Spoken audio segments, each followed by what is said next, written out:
Blood pressure আমাদের শরীরের জন্য খুবই একটি গুরুত্বপূর্ণ অংশ।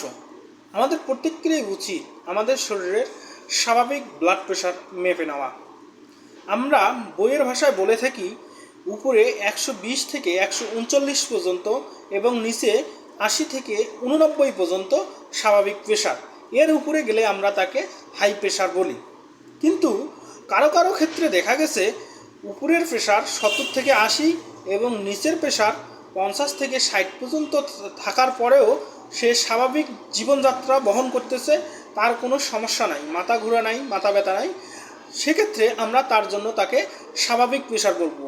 এই প্রেশার যদি আমরা কোনো সময় কারো ক্ষেত্রে পাই, তাহলে যদি তার কোনো এসব সিমটম দেখা না যায়, তাহলে আমরা তাকে স্বাভাবিক প্রেশারের কথাই বলবো। তাকে অযথা লো প্রেশার বলে মানসিক রোগী বানাবো না।